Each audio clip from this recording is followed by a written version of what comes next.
reciben la clase. Nos habla el bachiller en filosofía Julián Domingo Maña Concha, de la Universidad de San Marcos y también integrante del grupo de filosofía y liberación. La intención un poquito de la clase el día de hoy es hacer algunos comentarios sobre tres disciplinas que pueden interactuar y que de hecho interactúan incluso en nuestro conocimiento universitario de carreras o de saberes.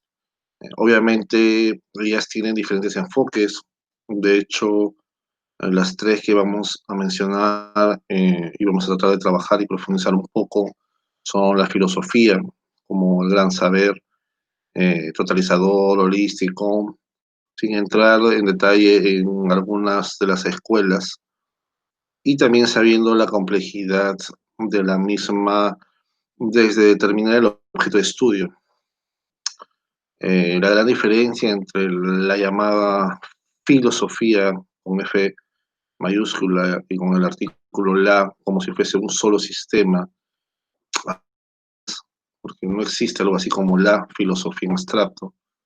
¿No? Hay filosofías más concretas, por ejemplo, de corte materialista, mecanicista, de corte racionalista, de corte más religioso, de corte analítico, de corte lógico, de corte positivista, algunas corrientes más actuales como la derivada de la escuela de Husserl, la fenomenología o la de Heidegger, los existencialismos, o la hermenéutica también, derivada del estudio del gran profesor Heidegger, o el kantismo, que evidentemente es solución al gran profesor de Königsberg, Kant, o de filosofías llamadas analíticas o filosofías del lenguaje, de acuerdo a los enfoques de de las diferentes posturas del gran filósofo Ludwig Wittgenstein, ¿no? Entonces, sin entrar a esa diversidad y para nombrar como algo ya de por sí bastante etéreo, bastante difuso, bastante alejado de la academicidad y como un saber, si existiese uno solo, ¿no? Sería la disciplina filosófica. La disciplina filosófica que ya encuentra su dificultad en que, o el objeto de la disciplina es que para empezar es una disciplina, no tanto una ciencia. Ha habido corrientes como el positivismo, como el neopositivismo, como el ciclo de Viena, como algunos cientificismos, en la cual se le ha querido dar un carácter científico o cientificista, ¿no? Pero eso han sido algunas corrientes. Ha habido algunas corrientes que la han querido abarcar y delimitar solo en la historia, pero han sido tendencias.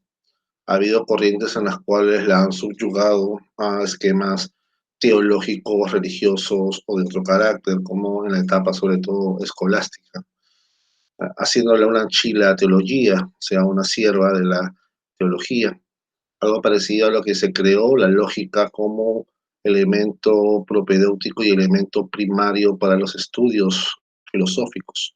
El órgano, por eso, el órgano, la forma o el elemento o el instrumento. Igual, yo sé que de repente la forma discursiva, la forma simplemente pedagógica, tan tradicionalista que uso, no es bien valorada por la actualidad, no solo pedagógica, porque yo no me catalogo y de hecho no he estudiado tanto la pedagogía de la enseñanza de la filosofía, sino la carrera en sí. Entonces, no quiero hacer una apología a la enseñanza de este método, porque también se puede implementar un método más interactivo, pero hay que dejar tal vez un poco risible, un poco exagerado. Todos nosotros cuando estamos a una universidad sabemos que el mínimo tiempo normal, pues puede ser menos, de llevar una carrera son 5, 6, 7 años. Hay carreras como las de medicina, cuando llegas a tu especialidad sin pasar por los posgrados, que llegas a estar en los estudios tranquilamente 10 años. Los que aspiran a ser doctores en alguna carrera o postdoctores tranquilamente llegan a estar 15 años en la universidad, a veces a más.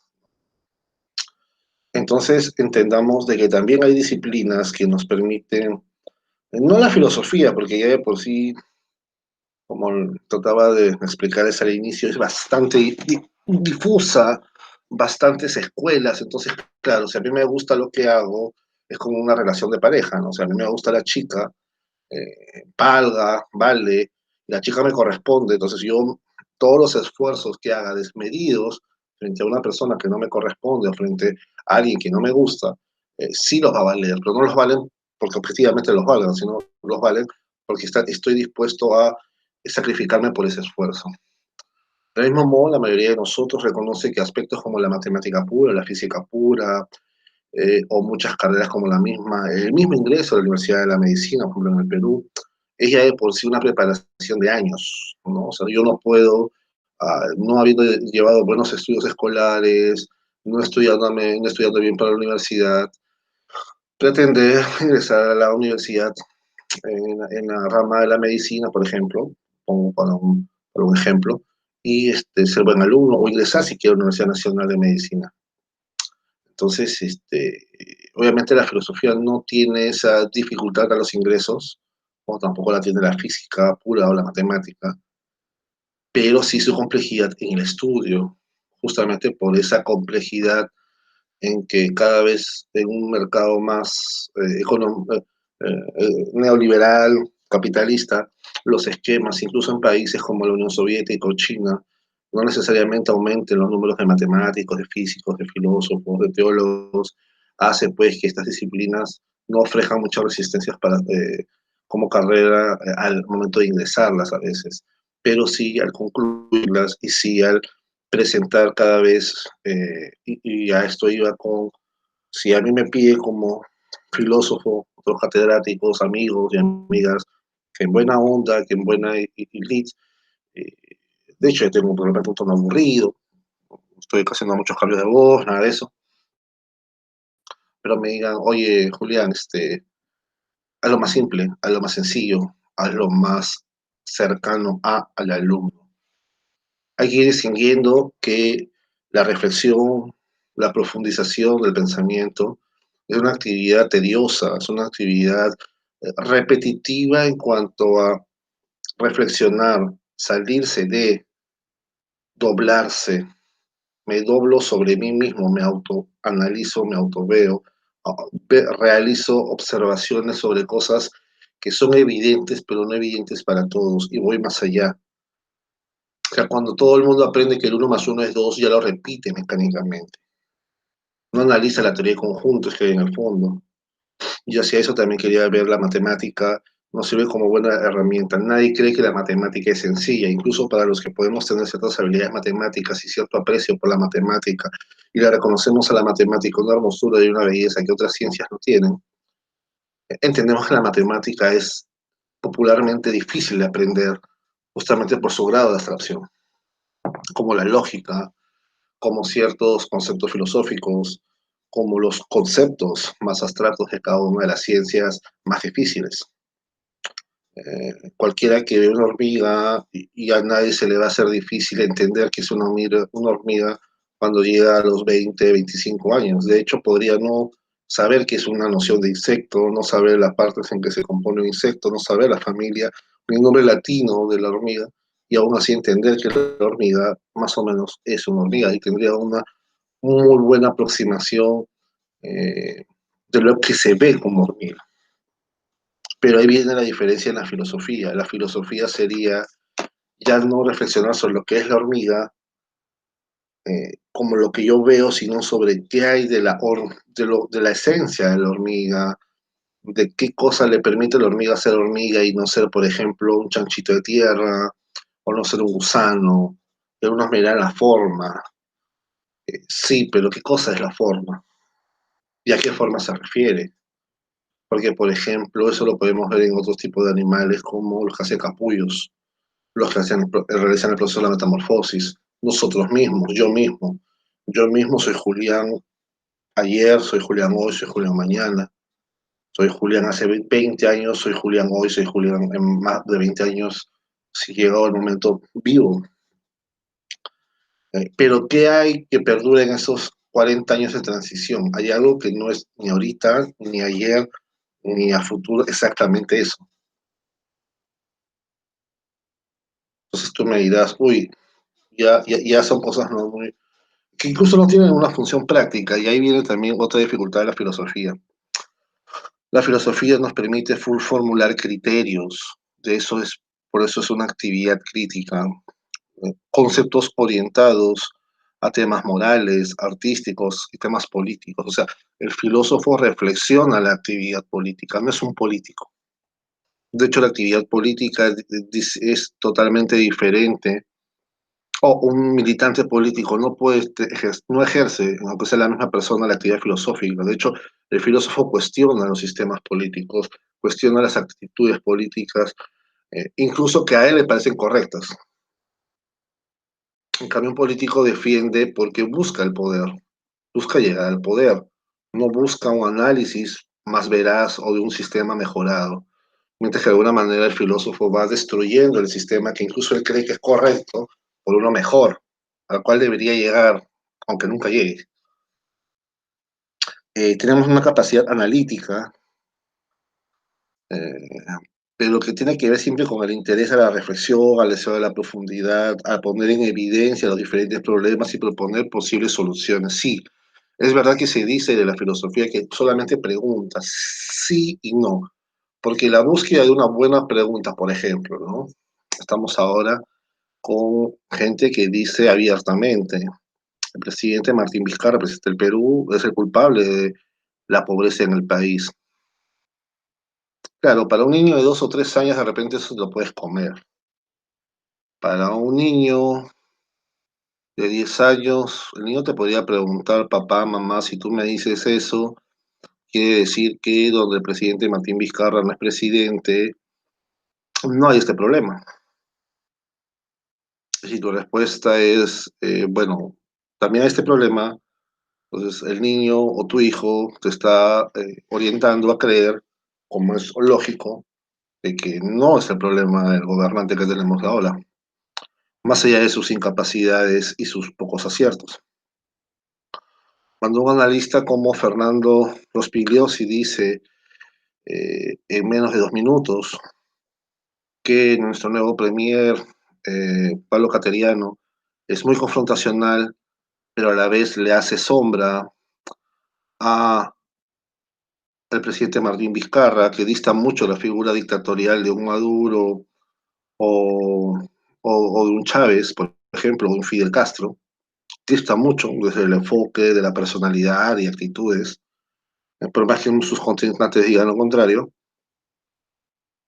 o de un Fujimori autoritario, o incluso una personalidad demócrata, pero con mucha más aplomo y mucha más fuerza, como por ejemplo el expresidente Alan García, ¿no? Y ni qué decir de figuras como la de Velasco Alvarado, ¿no? Entonces, a lo que se va con esta crítica es que no puede ser posible que desde el punto de vista de la filosofía, ojo, no estamos hablando de la persona ajena a esta actividad, porque tal vez la persona ajena a esta actividad no ve el problema.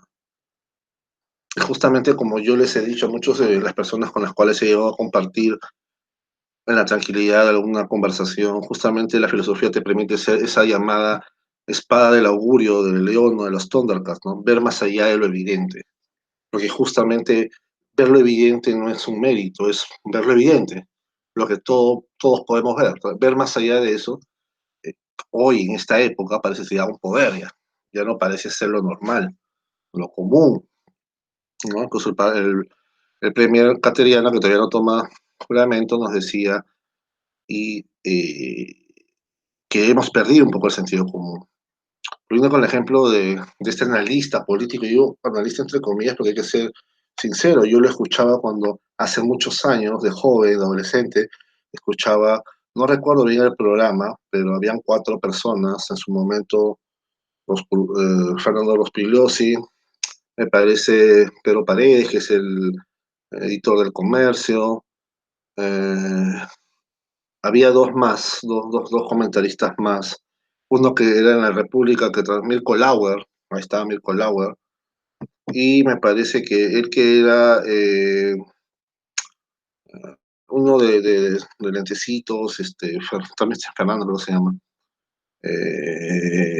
Álvaro Rodríguez, perdón, Álvaro Rodríguez. Ellos cuatro debatían. Entonces, claro, el nivel de debate de estos cuatro, por más que yo ahora lo escucho, en un periodo ya de vejez, de experiencia, Fernando Rodríguez solo, es deplorable.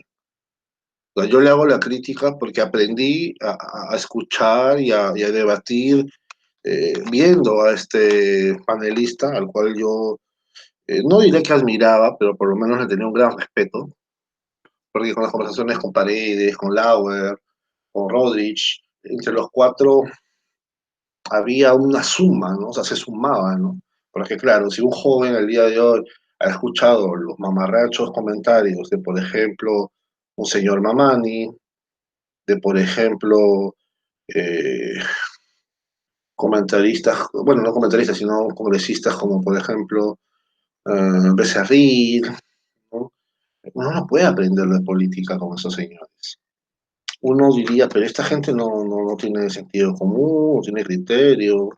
La misma Luciana León, ¿no? Teniendo de cuna aprista, de formación aprista, siendo su papá Rómulo León. Uno, perdón, uno rivalizando o diferenciando, no puede darle el nivel a esta joven, ya esta novel congresista versus, por ejemplo, con todas las diferencias personales, empáticas, que tú le puedes decir que es antipática, o lo que otra fuera una Marta Hildebrand, ¿no? Que yo puedo estar totalmente de desacuerdo, pero siempre le decía a un amigo muy cercano de la casa, oye, ustedes como Fujimorista, pues él es Fujimorista, un amigo de colegio, Carlos, oye, tú y todos los Fujimoristas deben pedir que una señora como Marta Hildebrand venga y haga peso en un congreso. No, Julián, que es antipática, oye, pero con eso no es un desfile de modas, o sea, no es para ver a la chica más guapa, ¿no? Si fuera para ver a la chica más guapa, ¿cómo les puedo decir? Al chico más simpático, bueno, vayan al gimnasio, vayan a hacer pues un desfile de Mr. Perú, ¿no? Miss Universo, pues, ¿no? El Congreso es para debatir, para hablar. Yo recuerdo, con todo el respeto que me merece la señora Susy Díaz, expresiones de Susy Díaz diciendo, yo aprendí al lado de Henry Peace, de el señor, el cusqueño Daniel Estrada, o Torres y Torres Lara, gente que realmente de ahí le ponía a su nivel al Congreso, ¿no? Y en la cual tú podías debatir porque era gente con la cual pensaba antes de hablar las cosas. Y claro, hoy en día la misma Lourdes Flores, presidenta, lideresa del Partido Popular Cristiano, reconoce que, por ejemplo, con todas sus diferencias, se puede hablar, a mí una persona me parece antipatiquísima, ¿no? Yo no sé si es de la obra, la señora Marta Hildebrand, me parece que no, pero bueno, ella dice que sí. Pero, por ejemplo, tiene al menos un argumento, ¿no? O este joven eh, pro LGTB, Martín de Belaunde, ¿no? Entonces son discursos con los cuales uno no los puede compartir, actitudes que uno no aprueba, pero por lo menos personas con las cuales uno puede construir algún discurso más complejo. Y hacia eso va la filosofía. La filosofía no es para sentarnos a tomar un café o tomar, como alguien diría, con entre patas unas cervezas y hablar de mujeres, ¿no?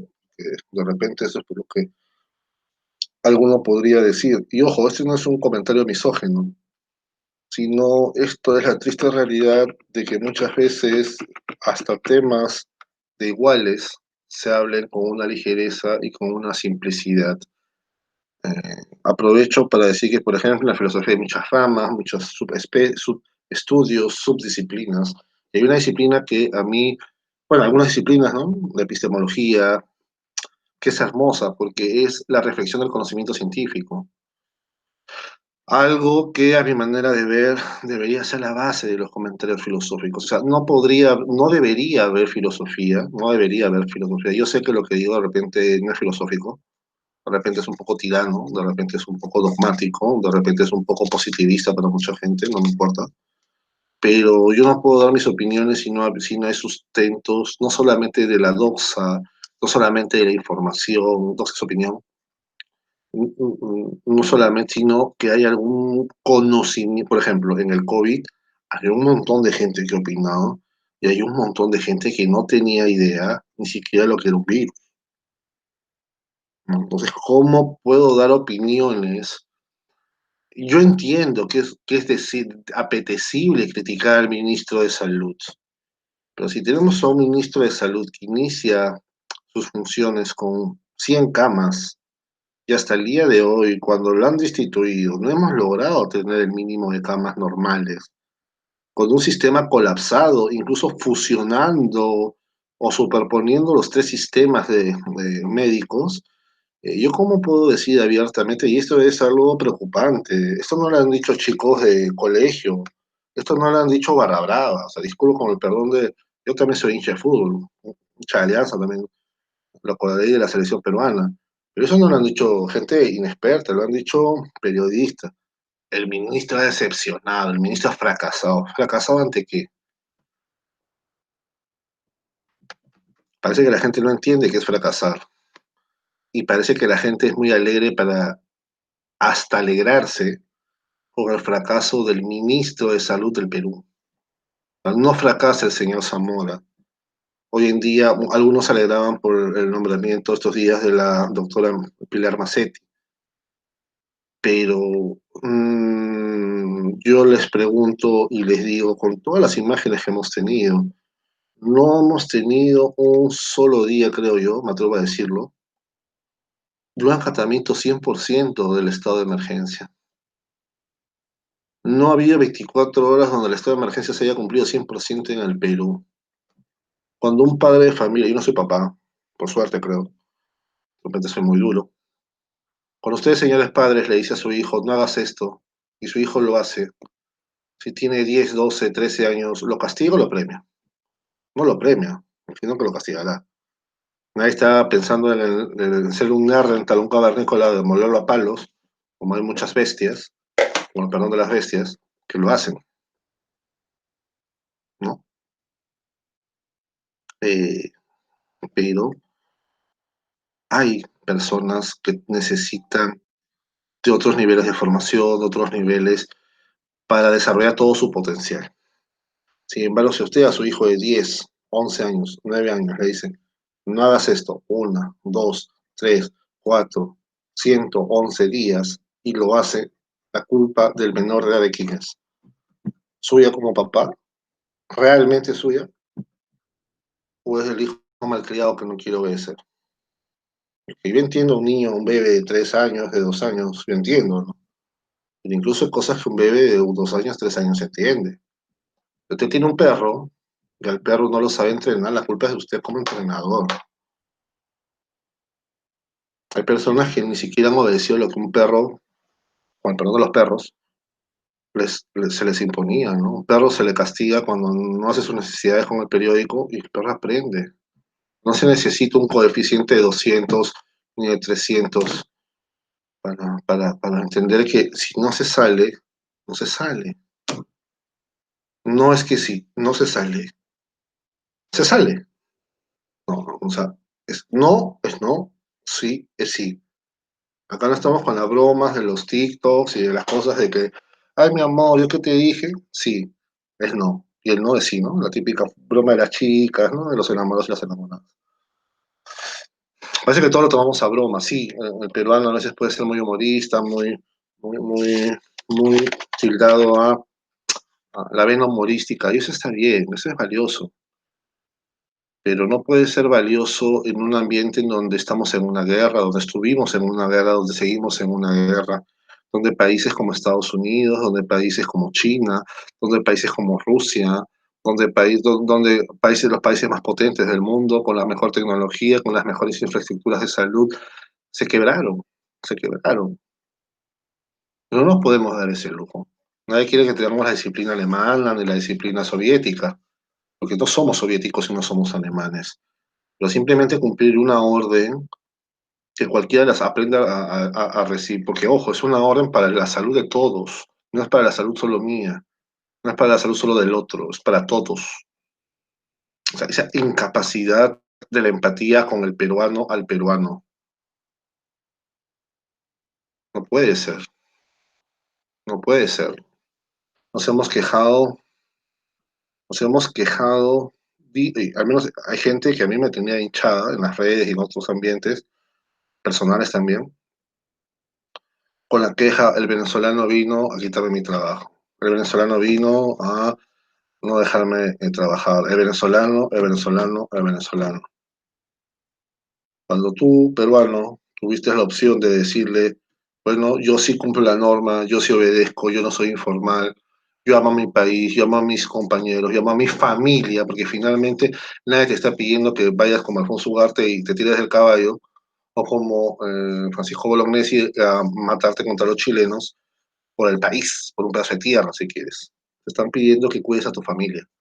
Si por tu familia no te cuidas y empiezas a emborrachar, a chupar y a ir a prostíbulos y a hacer fiestas, no te quejes cuando mañana más tarde tu familiar esté muriendo en un hospital o ni siquiera ahí. No te quejes, porque lo has trabajado, lo has ejercitado, lo has hecho y has invertido dinero en eso. Eso es lo más triste. El chiste decía, ¿no? Vayamos a Piura porque en Piura no hay cuarentena. Yo entiendo el calor, la situación, puede ser un día, oye, un momento quiero refrescarme ya, una cervecita, una gaseosa, le saco la vuelta al estado de emergencia unos 3 minutos, 10 minutos. No me mato con los bonos, antes de los bonos del gobierno, decíamos, los bonos que mal el gobierno no me da bono. Y antes que te dieran el bono, ya la gente estaba gastando en cajas de cajas de cajas de cerveza. O sea, que ¿dónde está la gente que supuestamente no tiene plata? O sea, no tienen plata para comer, pero tienen plata para alcoholizarse. Claramente es así, es difícil que florezca la filosofía, que florezca la sociología, que florezca la antropología. Les comentaba entonces que la filosofía, ahora, alguien me dirá, Julián, ¿por qué has hecho esa digresión tan innecesaria? Que es necesaria para que entendamos que, claro, qué aburrido, pues, ¿no? Sí, para mí lo normal es cuando el gobierno me dice, por tu salud no salgas a contagiar a la gente, y yo no solamente no obedezco, sino salgo a comprarme cajas y cajas de chela, a emborracharme y a hacer fiesta en estados de emergencia, en estados de sitio, ¿no? Cosas análogas, no son exactamente lo mismo. ¿Cómo va a florecer, pues, la gente que se dedica a estudiar, a esforzarse? Este año también se nos fue, que en vida fue Macaulay Negri, una gran persona, sobre todo un personaje que aportaba por un sistema de cultura, ¿no? Entonces, no pretendo darle un homenaje desde acá con algo tan modesto, pero por lo menos recordar que él hizo él fue resistió, ¿no? Y quedó con esos miércoles en las noches que también tenía sintonía. Pero Macaulay Negri no es el único intelectual que podría hacer esos programas. De hecho, hay intelectuales mucho más dinámicos, mucho más jóvenes, mucho más actuales, ¿no? Que podrían suplirlo tranquilamente, no su figura, pero por lo menos el programa que tenía. No va a haber, pues, alguien que lo haga, porque a nadie le interesa formar más a la gente, a nadie le interesa generar criterio. A la gente le interesa muchas veces vender cerveza para que te quemen las neuronas, ¿no?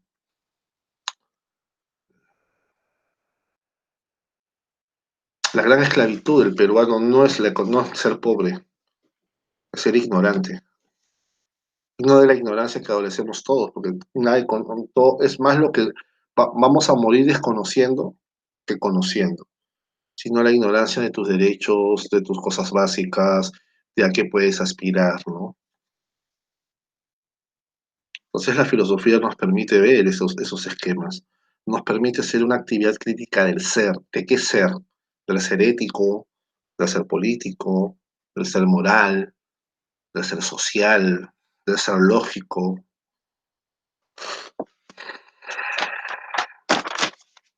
Perdón por el desánimo. No estoy desanimado. Lo que pasa es que, claro, uno habla de estas cosas y no necesariamente se alegra, ¿no? No estoy contando chistes, que soy pésimo para eso también, dicho sea de paso. Pero vamos a ver que hay áreas en donde también es difícil cultivar estas disciplinas, porque claro, en una realidad, a ver, vamos a ver, si a ti te dicen no cumple el estado de emergencia y casi todo el norte se pone a vender cerveza en vez de acatarlo, es muy difícil que de la noche a la mañana ahí aparezca gente pues deseosa de ser científica y deseosa de ser filósofa. Es muy difícil. No es imposible, ¿no? De hecho las hay, pero es muy difícil, ¿no? Ingenieros médicos, es muy difícil. Nosotros entre psiquiatras y neurólogos no tenemos más de 1.600 en el país.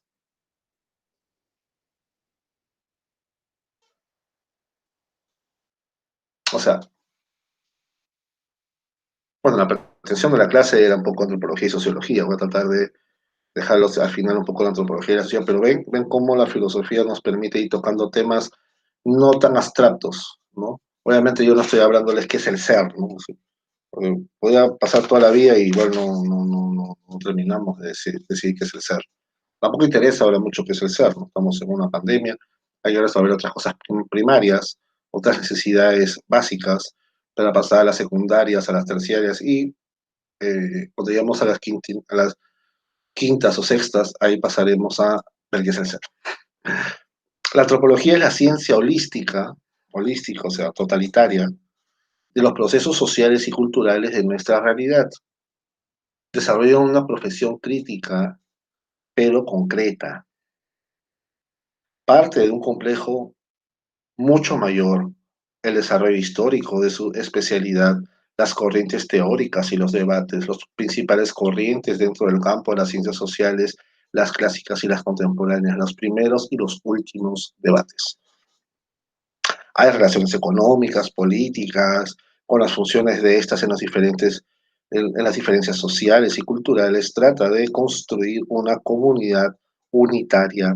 El compromiso moral y ético con las herramientas etnográficas y cuantitativas de la investigación debe elaborar informes, proyectos de desarrollo de diferentes escalas, dirigir su aplicación práctica o ser parte de los equipos del trabajo interdisciplinario y a este nivel.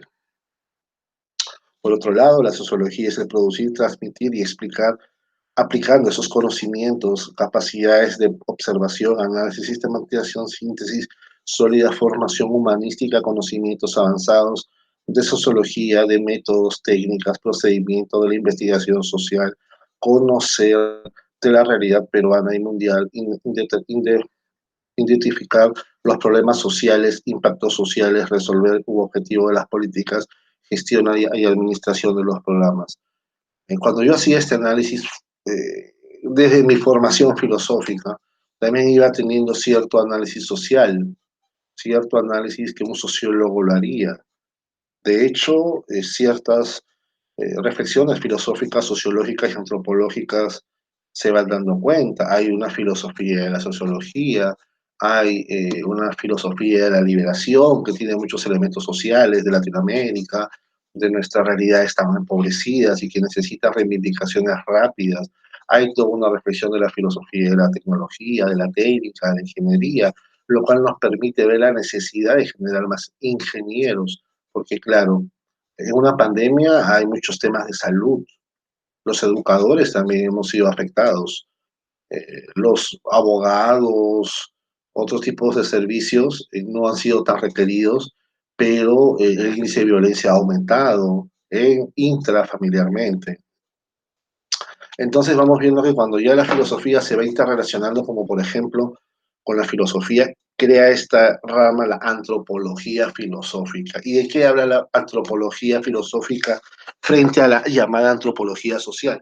La antropología social ve el aspecto más social, más relacional, más estos eventos sociales de los acontecimientos económicos, políticos, sociales, geográficos, históricos del hombre situado, de la cultura situada. El filósofo va hacia los principios y los conceptos, y por eso en la antropología filosófica vemos conceptos de psicología, de psiquiatría, de psicoanálisis, de neurología, de neurociencias, de medicina, de las ciencias de la salud, de nutrición de repente, también de sociología, también de antropología, también de economía. Obviamente no los manejamos con las herramientas y las destrezas pues, de cada una de estas profesiones, y dentro de esas profesiones las subespecialidades y las especificaciones, ¿no? Un microeconomista de determinada línea, con determinada formación, aplicando análisis a teorías de campo en la zona de Pasco, de Cerro de Pasco, termina por darnos una valiosa información, y si recolectamos 20 informaciones de zonas diferentes, podemos construir un programa social a través de lo que se necesita en el país aquí y ahora, no lo que necesitaríamos en el futuro, sino que empezamos desde la realidad y desde el presente del análisis de la teoría de campo. Entonces, vamos viendo cómo las universidades no necesariamente están en ese trabajo de buscar, te dicen, bueno, este año tantas vacantes para tantos puestos. Y por eso también este video. Este video busca y evoca que hoy en día tenemos un déficit brutal de estudiantes de medicinas, de las ciencias de la salud, nutricionistas. No puede ser posible que mucha de nuestra gente priorice comer, o sea, no priorice comer frente a un viaje. Claro, alguien me dirá, no, Julián, viajar es una vez al año, sí, pero es que, por ejemplo, mucha gente, cuando Perú clasificó al Mundial, o sea, yo soy hincha, fanático, pero no se me va a ocurrir vender mi casa para irme a Rusia, y 20, 30, 40 años de ahorro me los he zurrado por irme a darme el gusto de Rusia. Porque por más soltero que yo sea, sé que en algún momento necesito un ahorro, un respaldo, la situación podría haber empeorado, no necesariamente se puede vivir siempre, siempre uno tiene que proyectar, como en el discurso bíblico, ¿no? Los 7 años de vacas flacas, de vacas gordas y seguido de 7 años de vacas flacas. Cuando José, el hebreo, que interpretaba los sueños, le interpreta los sueños al faraón y termina siendo el administrador. Yo sé que ese ejemplo para muchos que no creen no les interesa, pero si vámonos como una fábula, como un mito, como un cuento positivo, ¿no? Yo tengo que ir pensando que va a haber tema de vacas flacas. Nadie dice que ahorres toda tu vida y te mueras con millonario en el banco, ¿no? Como un poco tío más pato, ¿no? No, no hay que ser tío más pato, pero hay que saber administrar nuestro dinero en políticas económicas, porque vivir el presente constante y endeudarse en el presente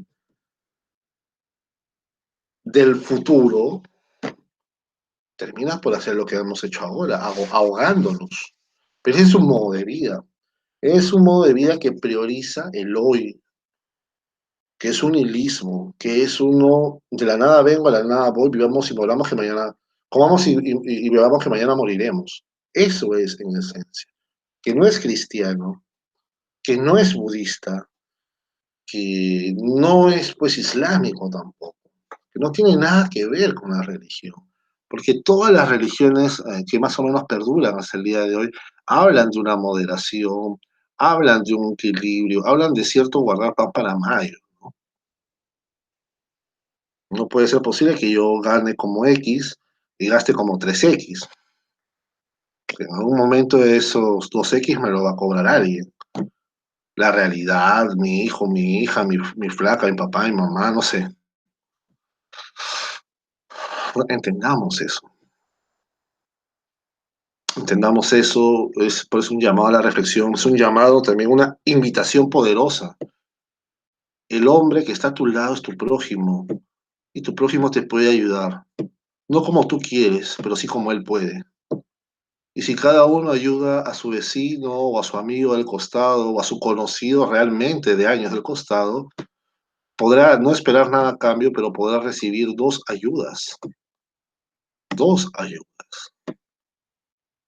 Entonces estamos viendo cómo estas campañas de solidaridad naturales, sin estructura, sin organización, sin consecución, no han sido bien vistas por algunas personas.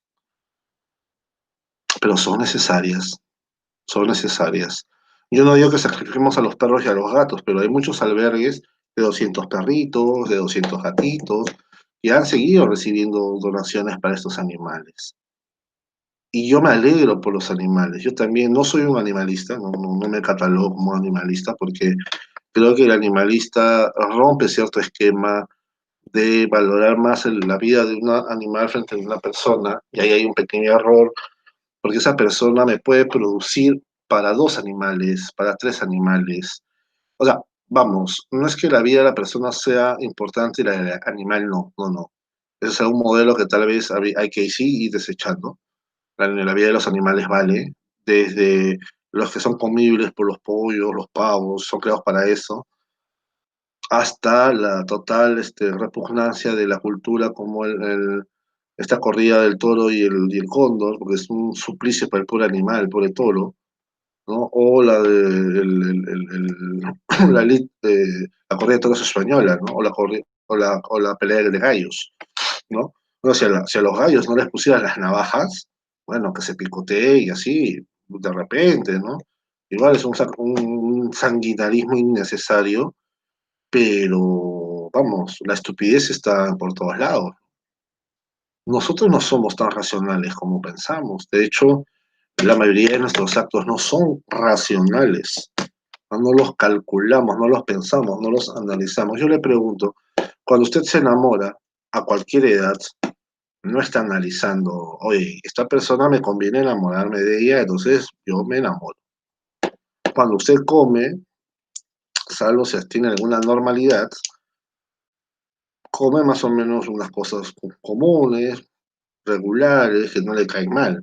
Si le cae mal, así se lo recomienda el médico, no se lo come.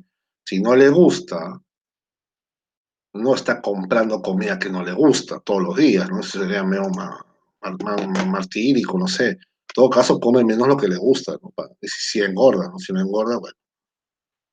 Y ya también si no tiene algún trastorno alimenticio también. Um, ahí también hay otro problema. No solo la filosofía, pero estamos viendo la proliferación de gimnasios y cada vez las mismas, incluso las bibliotecas en las universidades ya no existen. Yo tengo un montón de libros que eran de alguna universidad, pero la universidad los bota, porque son revistas, porque son cosas que, digamos, no los prioriza, porque ya lo digitalizó y si no lo digitalizó no le importa. Entonces tenemos que ir entendiendo que estas humanidades, estas áreas, estas ciencias sociales, no tienen la hermosura y la belleza de la matemática y ni de la física, de la química, de repente de la biología, sí, no la tienen, porque justamente su carácter es menos fácil, es más compleja, porque predicen otros eventos. La antropología analiza a las personas y a las sociedades, y la sociología también. Son necesarias. Son necesarias porque las respuestas de un análisis sociológico nos hubieran dado, de repetirse fenómenos parecidos, extrapolaciones para decir la sociedad peruana ante un COVID-18, entonces actuó más o menos así. Por lo tanto, dar estas normas van a empeorar la situación que ya es mala. O sea, la intención es buenísima, es como yo, ¿no? Cuando voy con mi enamorada y le digo, amor, yo te quiero, y le regalo algo. Claro, si la flaca está loca, como puede ser, o si la flaca nunca recibió un regalo y vamos 6 años, que la loca, no sé, el tacaño es uno, ¿no? Que dirá, pucha, después de 6 años me regala algo, no es mi aniversario, no es mi cumpleaños, no es el aniversario de mi papá, de mi mamá, de nadie, este pata ha hecho algo, y, ¿no? Entonces, ¿no? No hay que ser la chica vagabún para sorprenderse, ¿no? De hecho, se me pasa, a mí me causa risa, ¿no? Porque la mayoría son infieles varones. No hay ni infieles maricones, o homosexuales, ni lesbianas, bueno, no he visto tampoco, ni muchas mujeres, ¿no? Parece ser de que a mí me da risa y a la vez un poco de lástima de que pareciese que lo cotidiano, que está mal, pero lo cotidiano de las relaciones de pareja es que la mayoría de varones sus parejas con mujeres son pues infieles. Y lo saben, porque digamos, si yo no soy consciente que soy infiel, le daría por esa vez la clave a mi enamorada, porque tampoco es sano que cada uno, o sea, yo no puedo ser tan desconfiado ni tan paranoico de tener la clave de mi flaca y estar prácticamente 3 veces al día, estar pidiéndole su celular, o como conozco el caso de más de un enfermo, que él ha hackeado no solamente una vez, ¿no? Celulares a su enamorada y actual esposa. Esa persona no es normal, pues. No es nada normal. Entonces, con una persona así es complicado tener mucha confianza. De hecho, no se puede tener confianza. Yo creo que hasta el día de hoy la enamorada, la esposa no sabe eso, ¿no? Pero bueno, cuando se entere, ya, pues, ¿para qué hiciste eso? Sartre te dirá, tú elegiste, nadie te puso una pistola en la cabeza, sé hombre, sé macho, afrontalo. Sé que muchos de estos lenguajes son un poco machistas, tienen que no saber disculpar, no pido disculpas, sino entender que son muchos lenguajes que vienen de pensamientos filosóficos. De hecho, no es casualidad que la mayoría de filósofos sean hombres. Entendamos que el derecho de la mujer a ser igual en muchos aspectos no viene de... O sea, en Grecia sí había filósofas, había maestras, había, ¿no?, poetisas, cosas así, sacerdotisas también. En Roma no, en Roma la mujer era... De hecho, ese es uno de los motivos por los cuales la mayoría de mujeres paganas o romanas se vuelven cristianas, porque el cristianismo, eh, cuando todavía no era ley y cuando ya es ley, religión oficial del imperio, eh, evita muchos de estos abusos machistas terribles y espantosos, intolerables, ¿no? O sea, solo las ignorantes de la llamada, y digo llamada porque, claro, también al César lo que es del César y a Dios lo que es de Dios. Ideología del género se lo pone las personas que no somos seguidoras de estas corrientes abortistas, nihilistas y mamarachetas. Que de alguna manera uno podría rastrear cierta igualitaria visión de la formación hombre-mujer, varón-varona, en algunas traducciones de la Vulgata Vía, porque lo viril viene del hombre vir, pero también de lo virtuoso, de la virtud, ¿no? Entonces la mujer también tiene que ser virtuosa, o sea, varona, ¿no? En ese sentido, no mujer. Pero bueno, ese será tema para otra discusión. A lo que les quería comentar era que de alguna manera el cristianismo equipara rápidamente a la mujer y al hombre.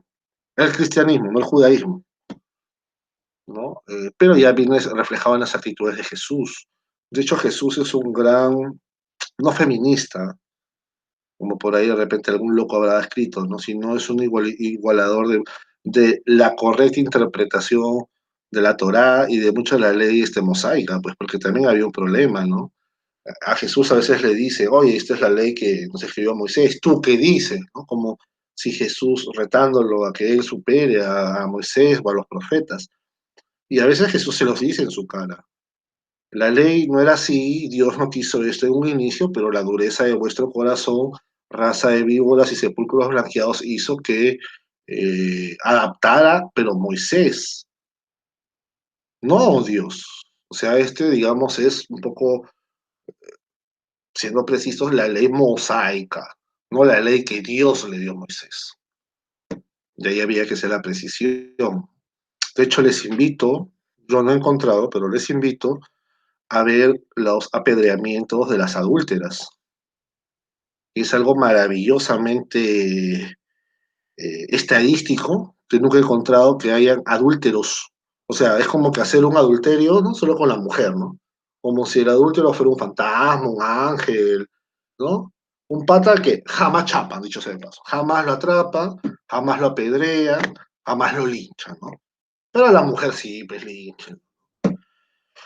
Entonces, no era descabellado que el Señor al encontrar y al saber la sarta de ratas que eran, porque claro, si yo sé que mi mujer trampea con mi pata, ¿Por qué le voy a perdonar la vida al pata? O sea, la ley no dice sean más benignos con el pata.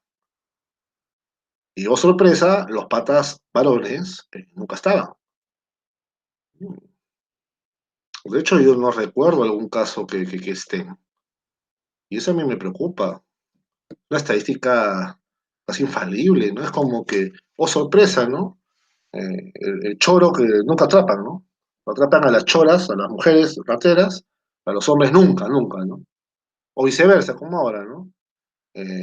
Todo el mundo, y hay que decirlo, ataca a la mujer que va a abortar, producto de una violación. Y hay que decirlo, el sinvergüenza del violador a veces ni siquiera figura como alguna denuncia moral. Hay una canción que a mí me gusta por la fuerza del mensaje, y a algunos amigos sacerdotes de repente no les gustará, pero es verdad. Eh, Nos olvidamos que Dios ama al pecador y aborrece el pecado. Y eso también en consonancia con mis amigos o compañeros que tal vez en la vida he conocido homosexuales. De hecho, la tradición judaica o judía convivía mucho con las abominaciones descritas por ellos mismos de los actos homosexuales, porque propiamente no había homosexuales, o sea, no había locas, había hombres valientes, muy machos, que por una lógica de machismo, de que si la mujer es inferior a mí, la mujer solo sirve para procrear y ser mamá, pero si yo necesito a alguien de mi estado, necesito otro hombre. Entonces, claro, las relaciones homosexuales son lógicas, pero no la homosexualidad como estilo de vida. Entonces, eso fue muy claro en el judaísmo porque lo vivió de la parte griega, de los filisteos y toda esa gente, de la época de la era, de temas de desórdenes sexuales también un poco más ya en Roma, pero no se da hasta nuestras épocas donde ya hay homosexuales varones, ¿no? O lesbianas, no de las islas de Lesbos, de las amazonas griegas, valientes y valerosas mujeres, imagínense una especie de Wonder Woman, Mujer Maravilla, o China, la princesa guerrera, sino en temas de la mujer como un hecho reemplazable porque ya la familia ya no es el centro ni la célula de la sociedad, algo que la mayoría de nuestras constituciones latinoamericanas todavía está y que justamente ese es uno de los motivos por los cuales no se puede legalizar el aborto, perdón, tampoco se puede legalizar el aborto porque dice que el ser humano lo protege el Estado desde el nacimiento o la concepción. De hecho, así figura. Por eso cree que hay un cambio constitucional. Eso tiene sus raíces cristianas. No solo cristianas, pero tiene sus raíces cristianas.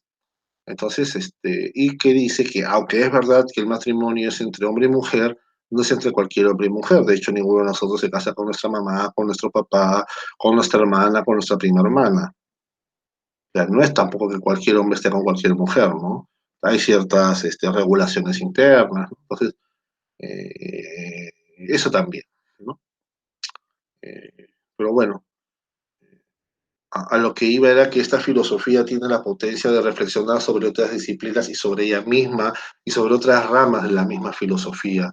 La sociología tal vez y la antropología en ese sentido son más limitadas porque buscan estos teoremas de campo, estas prácticas, estos experimentos sociales y estos lugares en donde ellos desarrollan estas teorías para mejorar y alimentar a una gran actividad crítica como la filosofía, pero la que necesitamos mucho sustrato epistemológico, mucha evidencia científica, pero que la ciencia es una rama más del saber, como lo son las artes, como es la tecnología y como son las técnicas. También tenemos elementos parapsicológicos como el psicoanálisis, ufología, la magia, actividades paranormales, en las cuales no cumplen el nivel de ciencia, pero tampoco se puede insertar en otros saberes tan fácilmente. Entonces, eso para entender de que si por ahí alguien me dice o pregunta por qué no hay una especie de filosofía o reflexión psicoanalítica, y sí, psicoanálisis a secas. El psicoanálisis no es una ciencia clínica, tan fácil de defender, desde la visión clínica, ¿no? Tradicional, por así decirlo. Es como esta gente que hace la homeopatía y cosas así. Bueno, aunque muchos de estos saberes, como sabemos, la astrología, hasta el día de hoy todos sabemos más o menos nuestros signos, ¿no? Virgo, el que les habla, sucesivamente, ¿no? Pero estas brujas que escuchamos hoy en día en casi cualquier programa, y que en casi cualquier periódico hay tu signo zodiacal, nos lleva pues a una convivencia muy extraña, porque en muchas de las religiones al menos o lo valoran como un elemento no principal ni secundario, como un elemento más, al menos la principal religión cristiana en el Perú, niega cualquier relación con lo astrológico, no con lo astronómico. La astronomía, el astronomos, el estudio de los astros es válido. La astrología es el logos o el estudio, pero de los astros en cuanto a su relación con las personas. Podríamos entablar ciertos patrones psicológicos generales, pero sabiendo que puede ser un equivalente a los cuatro humores, un equivalente a las personalidades, al carácter, un análisis psicológico, pero es en esa medida que puede haber una paralelismo, una tendencia, porque, a ver, más o menos que para que me entienda alguien, ¿no? Si yo digo que un virginiano, una persona analítica, centrada, reflexiva, eh, que abre poco su mundo interior, pero que vamos, ahorita no se me viene a la cabeza, pero por ejemplo, ¿no? Has tenido toda su papá, su mamá, todos son gente ariana, súper activa físicamente, como la cabra loca, ¿no? Va hacia adelante, adelante, adelante, y testarudamente, hijos de Ares, por ejemplo. Usted dice, aguanta, pero este hijo virginiano va a tener una posibilidad de rechazar estas actitudes y marcar más la diferencia, como la marcan los gemelos entre ellos, o va a ser una especie de mixtura. Vamos, estoy suponiendo que solamente hay un hijo, o hay varios hijos y dos padres, pero que todos los demás son arianos, ¿no? Y además de un tipo, cosa que es imposible, porque, o sea, que tú te comprometas con una mujer más o menos de tu edad, de tu mismo día de cumpleaños, con tu misma cultura, ya también ves, es bien ideal, por no decir otra palabra, ¿no? O puede ser que el chico, como te digo, empiece a tener esas influencias. Y eso es lo que pasa en realidad. El problema es que esto de los signos tiene y no tiene validez justamente por esto. Porque claro, si yo, por ejemplo, somos 7 hermanos, cada uno con un signo distinto. Y aparte tengo a mi papá y a mi mamá de otros dos signos distintos, somos 9 signos, ¿no? Entonces, si yo iba a conocerme con una de mis flacas, que es algo parecido, terminamos con un sancochado, pues terminamos con que yo prácticamente he interactuado toda mi vida con todas las formas posibles teóricamente de personalidad, ¿no? Y que incluso en ese caso, chico y chica no tienen por qué ser parecidos. Porque también hay que ver la cultura social, hay que ver la educación, hay que ver los valores, hay que ver también el temperamento, ¿no? O sea, por ejemplo, en el Perú, en el país, una cosa es ser de Piura, otra cosa es ser de Lima, si toda tu familia fuera de ahí nomás, otra cosa es ser de Loreto, otra cosa es ser de Cusco, ¿no? Eso también marca. Claro, los multi y los microclimas del Perú relacionados a los multidepartamentos y a las multirealidades, porque Lima es una realidad totalmente diferente al resto del Perú, ¿no? El resto del país más parece un país abandonado, unos mucho más que otros, sin la necesidad de que sea así. Entonces nos lleva al análisis de que las personas a veces superan sus miserias como pueden, y también hay que decirlo, en ambientes donde las familias no representan la clásica figura cristiana del misterio de Belén, ¿no? José, María y Jesús. De hecho, hay pocas familias donde haya hijo único, realmente. Papás suelen ser coliflores, picaflores y tener varios hijos en varias familias. donde el papá no vive con alguna de estas familias, donde la mamá en Latinoamérica, a mi discrepancia con algún médico de la Gestal que decía, psicólogo de la Gestal que decía, bueno, que hay un empoderamiento de la mujer y una exacerbación de los valores femeninos, de que, claro, doctor, pues usted, si se queda en su psicología, no se da cuenta, y no sé por qué, o sea, no hay que ser de filósofo, de PH o de Cambridge, ¿no? Bueno, para darse cuenta que la mayoría de nuestros amigos y amigas, realmente la figura de la mamá es fundamental, porque la mamá es la que cría, esté o no esté el pata al costado. Y no digo papá, digo pata, porque ya tener a tu padre físicamente presente en tu hogar parece ser ya una cosa extraña cada vez. Entonces, y no es que el papá se vuelve papá y mamá y la mamá papá y mamá, no. La mamá es mamá y el papá es papá, esté o no esté. Podrá suplir y buscar suplir, sí, pero no lo va a hacer igual. Nosotros lo vemos, los que tenemos amigos o nosotros mismos si tenemos varios hermanos. La antropología nos podrá decir sí, que mira, ¿no? La psicología también nos podrá decir sí, que mira. De hecho, la psicología en algún momento se desprende de la filosofía. La antropología también hay un momento en el cual el constructivismo, luego la escuela francesa, ¿no? Malinowski, toda esa gente, va teniendo también filósofos y antropólogos simultáneamente, sociólogos, con Comte, el padre de la sociología moderna. Son ramas más actuales, en las cuales hay mucha herencia filosófica, pero que ya lo han ido orientando a temas más concretos. Entonces, para la filosofía le es más fácil interrelacionarse con ellas que, por ejemplo, la matemática, ¿no? La filosofía y la matemática, claro, ¿qué les puedo hablar de filosofía y la matemática? ¿Qué cosa entiendo por la interpretación de uno radical? Un raíz de dos, por raíz de dos ya de por sí, al ser algo irracional y es complejo ubicarlo en el mundo real, ¿no? O sea, en el mundo real, porque también ¿qué le llamas mundo real, no? O sea, parte, ¿qué es la realidad? Que ya de por sí son los conceptos más complejos.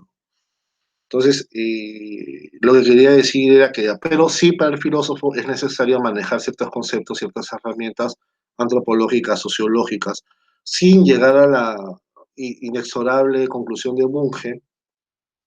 Bunge decía que de todas maneras, Mario Bunge, el gran filósofo y epistemólogo, sobre todo epistemólogo argentino, nos decía, pues años, hace poco que ha muerto, el filósofo tiene que ser una especie de sabio. No al sabio de manera de Platón, de Aristóteles, pero ir sabiendo por lo menos culto, ¿no? Culto con cultura, para justamente ver esta transversalidad de problemas y abordarlos no desde la especialidad, sino desde la totalidad. Es el total del pensamiento, la totalidad del saber. Y eso es una búsqueda apetecible, deseable, maravillosamente atractiva, que yo creo que no es exclusión de los hombres, pero siguiendo figuras como Simón de Beauvoir, como la misma matemática, ahorita no me acuerdo la griega, Hipatia, Hipatia, como algunas monjas del medioevo también, con nombres medios alemanes y franceses, y ya se imaginan qué espantoso es la combinación, o la célebre reformadora de Carmelo, Santa Teresa de Ávila, o la misma María Magdalena como figura de los evangelios apócrifos que figuran toda una serie de tonteras desde la visión cristiana, pero enriquecedoramente literarias y apetecibles desde el imaginario literario. O sea, no nos olvidemos que también hay áreas de las humanidades muy cercanas a la filosofía y de que ellos nos ayudan a crear otras facultades. La filosofía crea sobre todo el rigor filosófico, el rigor científico, el análisis, la síntesis. En ese sentido es una actividad más parecida a la matemática, no al cálculo matemático, no a la suma y a la operatividad matemática, sino al análisis, a lo feo de la matemática para muchos, pero que es hermoso cuando terminas por comprenderlo porque empiezas a abrirte a otros lenguajes, a otras realidades. Vas entendiendo, como muchos decían, el lenguaje de Dios, es que Dios es un gran matemático, pero yo creo que hay lenguajes o que la filosofía si no avanza más es porque va creando desde el lenguaje común, lenguaje propio, pero no termina de independizarse como si la matemática. Por eso, quien ama la matemática, quien entiende la matemática, quien ama la física, quien entiende la física, y empieza con otros saberes como la lógica y la filosofía, termina por ir viendo la gran similitud de los saberes. Obviamente hay cosas que van siendo esencialmente diferentes y tangencialmente o periféricamente diferentes, ¿no? Periféricamente que está periférico, que está fuera de, ¿no? Entonces, amigos, espero que no se hayan aburrido del todo. Es un poco tarde, ya son de la madrugada, pero sí explicándoles siempre que la filosofía no es aburrida, pero que cada uno debe encontrar la forma de cómo acercarse a ella y reproducirla. Como les digo, este es mi método de reproducirlo un poco. No es mi método para yo acercarme a ella como la amada, como la sabiduría, como el saber. El filósofo es el amante del saber, de la sabiduría. Entonces, no es ese mi método para acercarme, pero sí mi método para difundir. ¿En cuál óptica o en cuál perspectiva? La de toda la vida, la imagen de el Señor Jesús cuando hace la parábola del buen sembrador. Algunos cayeron en el camino, otros entre piedras, otros entre espinas, algunos se las llevó el viento, algunos se las comieron los pájaros, algunos se los llevó, dieron el 10%, el 20%, otros el 90%. Cayeron en buena tierra. La buena tierra no es que terminen estudiando filosofía, es que empiecen a ver otras realidades. Al que les habla ha tenido la oportunidad de estudiar ingeniería mecánica, ha tenido la oportunidad de estudiar teología, ha tenido la oportunidad de ser técnico en informática, y hasta el día de hoy le encanta pues siempre estar abierto a los aconteceres pues, de la neurociencia, la política, la ciencia, los avances tecnológicos y cosas así. No me la paro todo, no me la he pasado toda mi vida en una biblioteca. De hecho, ha sido uno de los lugares donde menos he estado. También me he ido a muchas fiestas, a muchos lugares porque me encanta el tema social, de relación social, ¿no? No solamente justicia social y eso, también ejerzo temas de legales eh, y de otros temas más cercanos como psicología, terapia, cosas así, ¿no? Y educativos. A lo que quiero llevarles es, la vida es una sola por ahora, la vida la podemos disfrutar, pero hay algunos tipos de libros que vale la pena encontrar en la vida, que son a las personas. Ningún libro es en blanco totalmente. Todos los libros tienen carátulas únicas, con títulos únicos, con autores únicos y con llenadas únicas. ¿No? Lo pongo en cabeza a propósito, porque si van dando cuenta lo voy separando por cada cierto tipo de cursos. ¿No? Y yo les aseguro que hay libros de la biblioteca que son muy hermosos, muy válidos, pero de que todavía no te cambien nada. Y un poco como pedía y exigía Jean-Paul Sartre, ¿no? Hay que prostituir la filosofía en el sentido de ponerla delante de, ¿sí? Como yo me prostituyo en el sentido de la prostituto latina, el estar delante de todos, eh, me gusta presentarme, aparecer, no para que digan, ah, ese ejemplo es bueno, ah, ese ejemplo me gusta, no, no, porque digamos, sé que tal vez desde la parte metodológica, pedagógica, no es mi fuerte, no soy consciente de eso, pero para que entiendan de que esta conversación, este análisis simple, sencillo, que cualquiera lo puede hacer, todo depende de lo que tengamos acá y de cómo empecemos a gesticularlo y a elaborarlo.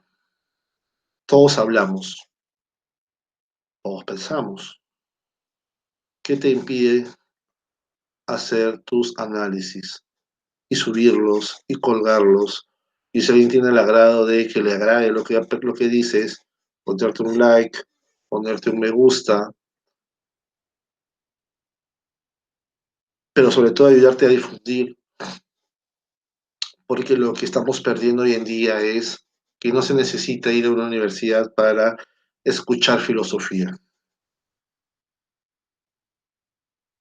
pero sí se necesita crear escenarios aparte de la filosofía en las universidades, de debates, de cenáculos. Yo espero que me ayudes a difundir, si no te gusta este video, al menos algún otro del canal donde es más filosófico, más teórico, más aburrido, si quieres decirlo.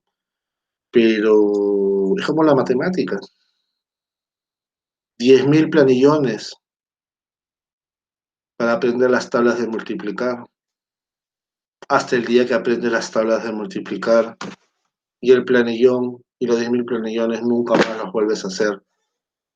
Y ya pasas a la potenciación, a las operaciones complejas, a las operaciones combinadas, a la derivación, a la integración y así sucesivamente. Si es tu opción de vida el estudiar matemática, el estudiar ingeniería, el estudiar estadística, ser físico. Nadie te está queriendo lavar el cerebro, pero mucha gente ha estudiado esto, mucha gente no se ha muerto de hambre con esto y mucha gente ha estado muy feliz de esto.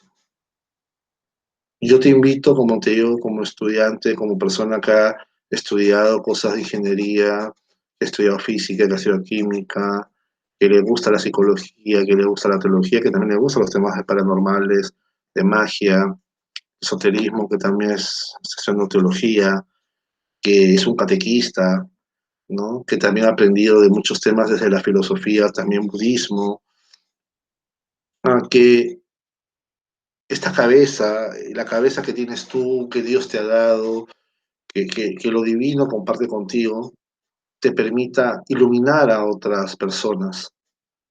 En ese sentido digo lo divino, porque tal vez tú creas en tu Dios a tu manera, pero sí te invito a, no necesariamente en mi canal, no necesariamente en mis videos, pero a profundizar de Dios. Profundizar de Dios te va a permitir conocer realidades también humanas, porque como dice la teología escolástica y la teología católica, ego sum imago Dei, yo soy imagen de Dios. Nostrum sumus imago Dei, nosotros somos imagen de Dios. Y en la medida en que seamos imágenes de Dios, sin llegar al conocimiento del principio antrópico, que puedes buscar al padre Manuel Carreira, por ejemplo, para que lo explique muy bien, o sin leer a San Agustín de Hipona, el gran pensador cristiano que cambió esta subjetividad humana mucho antes que Descartes, el padre de la modernidad, nos sirve para profundizar en las cosas que muchas personas, millones de personas han pensado, pero que pocas han encontrado la respuesta desde épocas antiguas. No te quedes con la duda, pregunta, busca, difunde. Si te ayudó en algo o si no te ayudó, igual. Si no te ayudó, tal vez no te ayudó porque no estás en el momento que te ayude, porque ya lo pasaste, porque a Dios gracias, ya eres una persona que lee más, que estudia más, que de repente ha leído otras cosas. Bien por ti. Si todavía no entiendes las palabras que se dicen acá, ya sabes que hay otros niveles. Yo no he dejado de hablar español, bueno, pero también hablo latín, ¿no? Es la lengua de la iglesia. Entonces, no te preocupes. Habemos muchas personas que sabemos mucho y que no podemos llegar contigo, como que tampoco lo llegaron tus vecinos en esta época de COVID, pero que a través del Internet podemos divertirnos, alegrarnos, compartir contigo. Alegrarnos porque el saber, el conocer cosas que nos cambian, que hacen la metanoia, ese cambio de la persona, de la esencia, del espíritu, es hermoso. Eh, yo no te puedo decir que es más apasionado que tu primer beso con una flaca que amas. Te mentiría si te dijera que es más apasionado. Pero emocionarse por la matemática, emocionarse por la ciencia, emocionarse por la filosofía, es un placer que muy pocos tenemos. Y si lo experimentas, eh, y aunque no lo experimentes, ayuda a que otros lo experimenten. ¿ya? Es como la mayoría de nosotros tendrá sus hijos o no tendrá sus hijos, pero habrá experimentado el sexo y la sexualidad. Pero muy pocos tendremos, o casi nadie tendrá la oportunidad de a la mujer que más ama y más admira en el mundo, hacerla su esposa o estar con ella aunque sea una noche. Pero más o menos esa es la diferencia entre tener sexo con cualquier chica, amar a cualquier chica y amar a la mujer que más amas.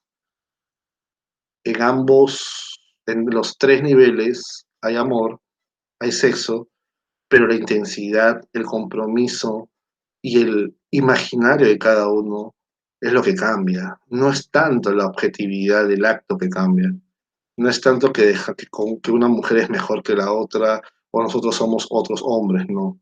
Son el alcance, la consecución, la consagración de esos sueños, ¿no? Y para los más soñadores creo que ya me van entendiendo.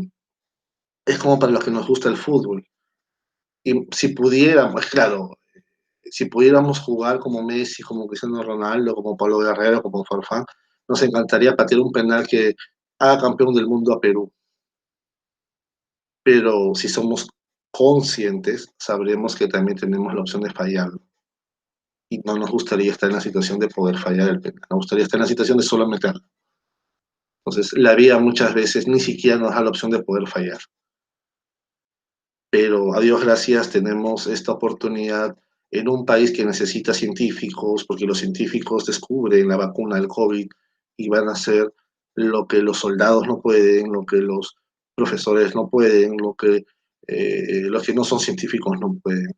La potencia de esta arma es lo que le ha permitido al hombre superar la fuerza del oso, la fiereza del león, la velocidad del guepardo, la agudeza del radar de las palomas o de los murciélagos, la fuerza regenerativa de los anquilos o de los escualos, perdón, como el tiburón, o tener la constricción de una serpiente constrictora. Es esta arma que va a venir después de esta arma y que viene después de el lenguaje. Manejar el lenguaje, manejar la ciencia, manejar la información, no supera y no suprime la ausencia de un pulgar ni el ser ciego, pero te da otro nivel. Te invito a aperturarte a este otro nivel, a estos otros niveles, e ir escalando en tu propia búsqueda y tu propia construcción. Que tú seas el dueño de tu vida y el constructor de tus conocimientos. Perrea, reggaetonea, baila, goza cuando eres joven, cuando eres viejo también, pero es como comer, ¿no? Uno no puede estar comiendo 8 horas seguidas, por más que la comida sea light o por más que la comida te guste.